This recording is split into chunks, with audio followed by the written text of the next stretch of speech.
All right, so welcome to another deep dive today.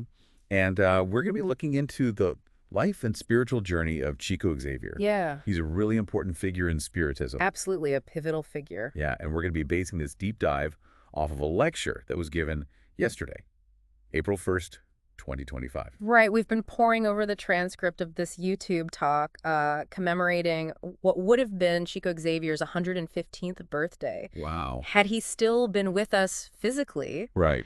It's interesting to note this tribute took place on what would have been his Gregorian calendar birthday. Yeah, and for our listeners today, our aim is to extract those key insights and some of those really surprising details about Chico's life, his work, and the spiritual events surrounding his passing back in June of 2002. Right. And we want to provide you with a clear and thorough understanding of just why he holds such a significant place within the beliefs of Spiritism. Definitely. So let's dive right in.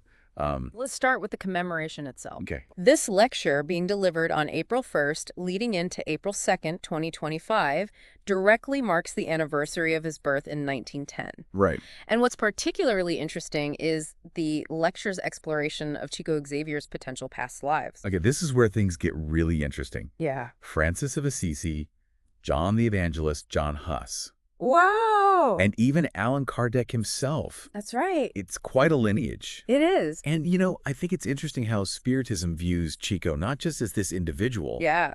but as a spirit with a long history of service. And the lecture really emphasizes this idea that his life was part of a much larger, divinely guided plan. Yes, and this unwavering dedication to his spiritual mission throughout his various lifetimes. Right, and that leads us to this common misconception that I think the lecture addresses directly, this idea of a secret password Right. that Chico Xavier supposedly left behind after you passed away. Yes, that only a select few would know. Right, this persistent rumor that only a select few would know a secret phrase to verify his continued spiritual presence. Yeah.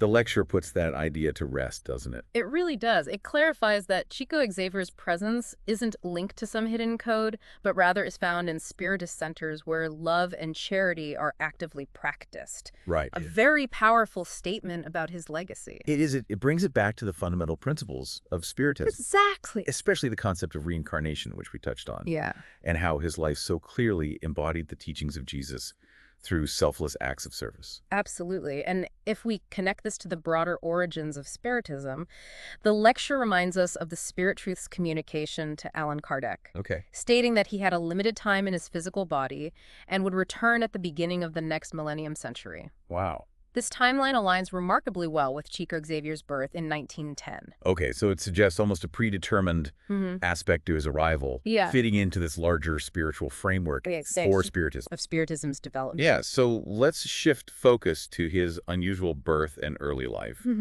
which has some truly folkloric elements.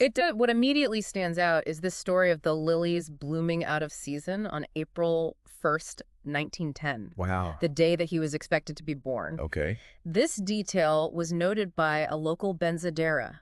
A what? And benzedera, that's a term for a traditional folk healer Oh, okay. who later documented it in a book. Wow. It adds an almost mystical quality to his very beginnings. It's such a striking image, these out-of-season lilies appearing. Mm-hmm. And then we have the rather humorous anecdote of his father's understandable reluctance for Chico to be born on April Fool's Day. Oh, right. His fear of superstition and having a son associated with trickery. Yeah, you can just picture him pleading with the midwife. Right. It injects a very human element into this narrative. It does. And it's fascinating how the lecture then draws a connection between Chico's arrival around 1910 and the departure of Dr. Bezerra de Menezes. Around 1900-1901 and the subsequent emergence of open-air spiritual surgeries facilitated by the medium Euripides Barsanufo. Wow. Under Dr. Bezerra's guidance, it hints at a continuity of spiritual work on Earth. Yeah, almost like a baton being passed in a relay race of spiritual service. Exactly. I like that. Yeah. And then we learned about the early manifestation of Chico's mediumship as a child. Yes. That incident where he accurately describes a neighbor's ectopic pregnancy must have been quite unsettling for those around him. It was understandably met with fear and misinterpretation. Right. People weren't equipped to understand such occurrences. Right. And this was followed by a particularly difficult period in his young life, living with a godmother who was described as an unbalanced Catholic medium influenced by lower spiritual entities. Yeah. This part is quite disturbing. It is. The lecture recounts her attempts to harm Chico, including that shocking detail of her inserting a fork into his umbilical region. Right. That paints a picture of real vulnerability, spiritual attack during his formative years. It does, but then in the midst of this darkness, we have this miraculous intervention. The appearance of his deceased mother, Maria Jean de Deus. Wow. Who, remarkably, is also the author of the psychographed book, Cartas de uma Morta. Wow. So when we say psychographed, we mean... We mean writing that's received through spiritual connection. Right. Imagine that his own mother, who'd passed away, Yeah. appearing to comfort him after this traumatic event. And she didn't just offer solace. She prophesied the arrival of an angel Right. who would be a mother to him and his siblings. A truly profound moment of maternal love and spiritual foresight. And it's followed by another almost unbelievable story. I know, right? This unfamiliar dog who would bring a fruit palm daily Every day. to feed the hungry young Chico. Yeah. So fruit palm, depending on the region, it could be a breadfruit or a jarabe seed. That's right. These early experiences really underscore a sense of divine protection and care. Yeah. It's as if these small miracles were preparing the way Right. for this angel mother that his own mother foretold. Yeah. And that leads us to the arrival of Sedalia. Her story's remarkable. Absolutely. The unexpected proposal of marriage from the young Sedalia, a charcoal worker's daughter, Wow. to Chico's widowed father. It almost sounds like a folk tale. It does. And her condition for marriage, that all the dispersed children be brought back home, Right. speaks volumes about her character. Yes. And her immediate desire to create a unified, loving family. And upon her arrival, Sedalia immediately discovers the wound on Chico's abdomen. Right. The physical evidence. The physical evidence of abuse. Of his godmother's abuse. Yeah. Her promise to care for him in secret truly reinforces this angelic nature that his mother described. Yes. It's a real testament to her compassion. Definitely. Deep understanding, sadly, their time together was relatively short. It was. Sedalia passed away when Chico was around 14, but not before securing a significant promise from him. Yes, his promise to her to care for his siblings. Yeah. And prevent their father from scattering the family. Once again, this early responsibility played a significant role in shaping Chico's subsequent life and his unwavering commitment to others. It did, and it ties into this concept of Chico being a completista. Right. In Spiritism. Yes. Could you elaborate on what that signifies? Yeah, this is a key concept in Spiritism, referring to a spirit who has fully accomplished their planned mission for a particular incarnation. Wow. Which is considered extremely rare. Okay. The lecture emphasizes how unusual this is, mentioning Jesus as the only other figure widely recognized as having achieved this completely. Wow. It speaks to the extraordinary nature and fulfillment of Chico's spiritual journey on Earth. To have fulfilled his mission so entirely, and his mediumship abilities were evident from such a young age. Right. The lecture touches on this initial misunderstanding and reaction to this by the Catholic Church. Right. The attempts at exorcism, including the rather dramatic image of a procession with a heady stone placed on his head. Oh my gosh. It highlights this stark contrast between the Catholic Church's initial response, rooted in a fear of demonic influence, and the Spiritist understanding of spiritual communication as a natural phenomenon. It's a really powerful illustration of differing belief systems encountering something they don't understand. And then we hear about the healing of Chico's sister, who was suffering from what was described as obsession and mental distress. Yeah. Not through exorcism, but through the intervention of a Spiritist couple. And this anecdote is particularly important because it showcases the Spiritist approach to such issues, instead of seeing mental distress as solely a medical problem. Right. Spiritism considers the potential influence of discarnate spirits, Oh, wow. which they term obsession. The approach here involves treatment for the individual, understanding the spirit involved and convincing that spirit to desist in their influence rather than simply trying to expel a demon through ritual. Okay. It's a much more nuanced and compassionate perspective. Absolutely. And this experience led to Chico's introduction to Spiritist doctrine through the books O Evangelio Segundo o Espiritismo and O Livro dos Espíritos at the Palacio family's gathering. Right. And apparently his mother's communication played a significant role in his immediate acceptance of these teachings. It did. It provided a deeply personal validation of the principles of Spiritism and solidified his path within this belief system. Okay. And it was from this point onward that his incredibly prolific career in psychography truly began to take shape. Yeah, the lecture recounts Dona Paracio's vision of books raining down upon Chico during his first Spiritist meeting. Right? What a potent image. It's such a potent symbolic image of his future literary output. It truly is, and Chico himself clarified that while he acted as a medium, the words in his numerous books passed through his own intellect and essence. It wasn't simply an automatic or purely mechanical writing process. Wow, which makes the sheer volume of his psychographed work even more astonishing. Well, of 535 published books and potentially another 50 that are yet to be discovered. That's insane. Unparalleled literary contribution through mediumship. Absolutely. And the lecture emphasizes the huge impact of these books. 50 million copies sold by 2010. Wow. Generating an estimated revenue of $1.5 billion. It's hard to even fathom. And what's truly remarkable Yeah. is every single cent of this vast sum was legally donated to Spiritist centers, orphanages, asylums, and homes for needy children. That's incredible. Chico himself never kept a single cent for his personal use. What a testament to his character. It's incredible. It's not just about sharing information, it's about embodying these Spiritist principles of charity and brotherly love. Yeah, never a single cent. It's amazing. It's an incredible demonstration of selflessness. Absolutely. And his early success with poetry, particularly that book, Parnaso de Alem Tumulo, Right. where deceased poets seemingly communicated through his mediumship, really captured public attention. Yes, and garnered significant respect. Didn't it? It did. The fact that literary figures in Rio de Janeiro carefully examined these poems and validated them as being consistent with the styles and even previously unpublished works of these deceased poets lent immense credibility to his mediumship and his connection to the spiritual world. Must have been quite a phenomenon Yeah. in the literary world at the time. And even amidst all this extraordinary and benevolent work, the lecture mentions these relentless but ultimately unsuccessful attempts of a high-ranking malevolent spirit to hinder Chico's mission.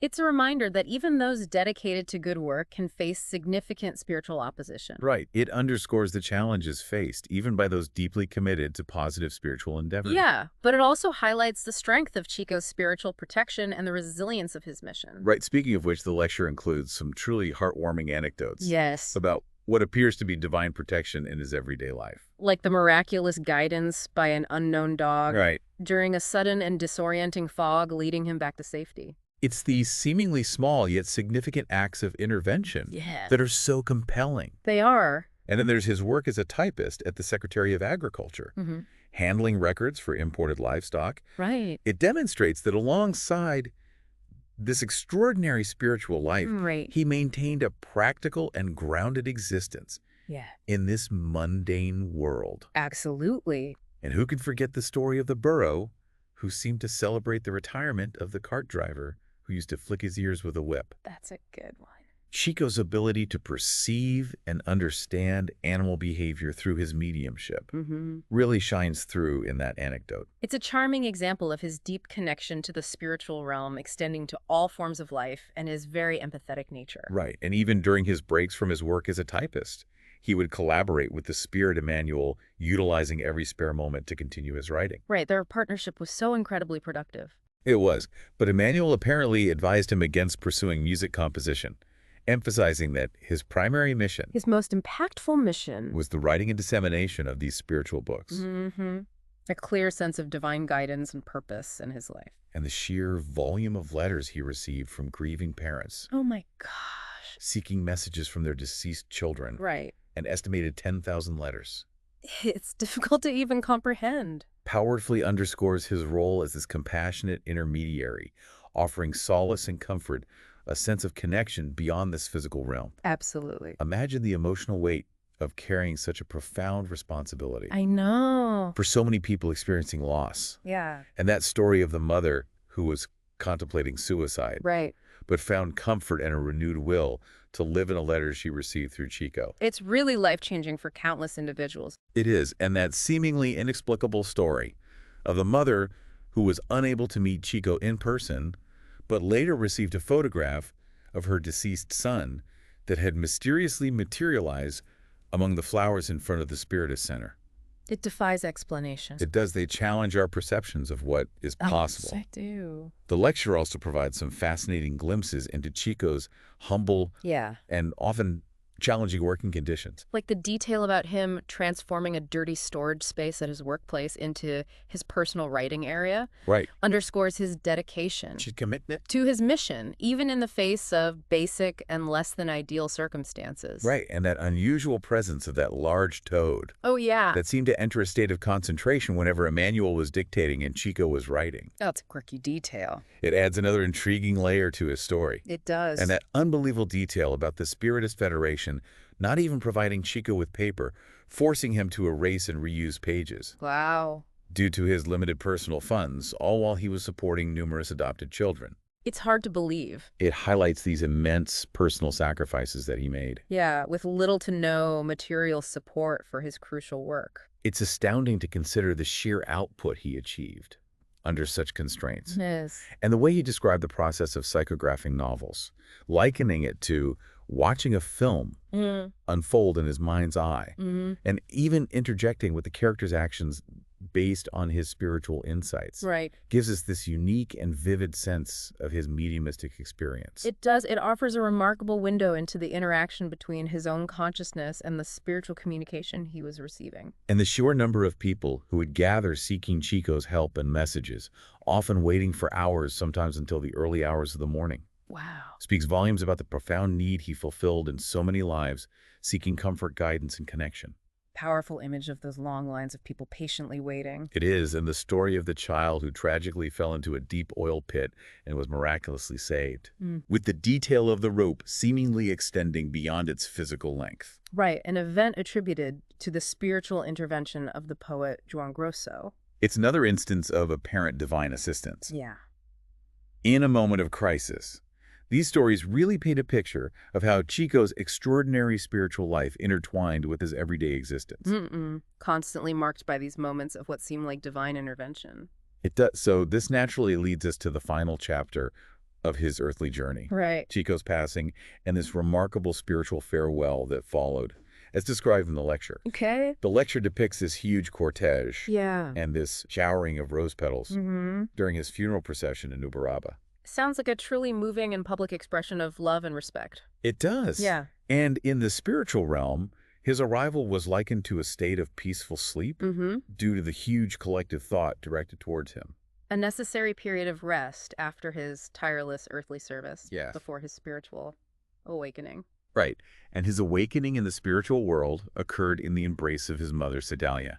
Oh, wow. What a beautiful and deeply meaningful reunion that must have been after so many years. Indeed. And the lecture describes this grand spiritual gathering organized to welcome him back, attended by spirits from across continents with designated places of honor. Dr. Inácio Ferreira and Euripides Barçanufo were among those prominent figures who played key roles in organizing this significant event. Wow. In the spiritual realm. Imagine the scale and emotional intensity of this spiritual welcome party. I know. And Leon Denis, a pivotal figure in the early continuation of Spiritist thought in France, delivered a significant discourse urging those in the spiritual realm to renew their commitment to assisting humanity now that Chico, this devoted servant, had returned. Wow, a powerful call to action. It is. Yeah, emphasizing the ongoing and crucial need for spiritual assistance and guidance for those still living on Earth. Right. And then there's this breathtaking description of this extraordinary celestial music described as being like hearing the stars themselves. Oh, wow. Echoing within this vast blue tunnel that connected the event to the cosmos. Sounds like an experience beyond earthly comprehension. Absolutely awe-inspiring. It is. And amidst this celestial symphony, the profound appearance of Jesus Christ himself, oh, wow. accompanied by his entourage, descending amidst joyous hosannas, bringing solace and joy to all present. It's the ultimate spiritual affirmation of Chico's life, his work, and his unwavering dedication. It is, and the lecture notes the liberation of countless suffering spirits from Earth's lower spiritual regions as Jesus arrived, suggesting this powerful ripple effect of grace and upliftment stemming from this event. Wow. And then Jesus lovingly taking Chico into his arms, acknowledging the struggles, the sacrifices, the immense sacrifices of his earthly life, and inviting him to finally rest before continuing his spiritual work in new capacities. What a profoundly moving image. is this divine recognition of his contributions and a gentle invitation to continue his service in this spiritual realm, now free from the constraints of the physical body. And even a spirit in another dimension recognized Christ's cortege and praised Chico's immense contributions to Earth, Right. emphasizing the potential for our planet's evolution if humanity embraces the principles of peace and love that Chico so diligently exemplified. It's a powerful reminder It of the is. far-reaching implications of Chico's life and those choices that humanity faces. Yeah. And finally, the ascension of Christ and Chico together within this celestial tunnel, signifying his triumphant return to this spiritual homeland. Yeah, having fully completed his mission. Right, and the affirmation that Chico Xavier returned to the spiritual world as a true completista, having fully accomplished this huge mission that he undertook. Yeah, a life lived in complete dedication to spiritual service. It is, and the concluding message from Chico himself, as relayed during the lecture, he can be found in those places where love and charity are practiced. That's beautiful. It's beautiful. It brings his legacy back to these tangible actions of kindness, compassion, and selfless giving in our daily lives. So as we draw this deep dive to a close, we can truly appreciate the huge impact of Chico Xavier's life and work. He was, without a doubt, a truly remarkable individual. He was. Whose influence continues to resonate today. Yeah, and we hope that you, our listener, now have a deeper understanding of this remarkable figure and the spiritist perspective on his incredible journey. We do. It really makes you contemplate the possibilities. It does. Considering Chico Xavier's dedication, his profound selflessness, the events surrounding his passing, what does it suggest to you about the interconnectedness of the spiritual and material worlds? What might it imply about the potential for human impact that extends beyond our physical existence? Wow. It really encourages further reflection on the nature of mediumship, Absolutely. the concept of reincarnation, and above all, that transformative power of selfless service. Definitely. So that's it for today. Until next time. Yeah, we'll see you next time.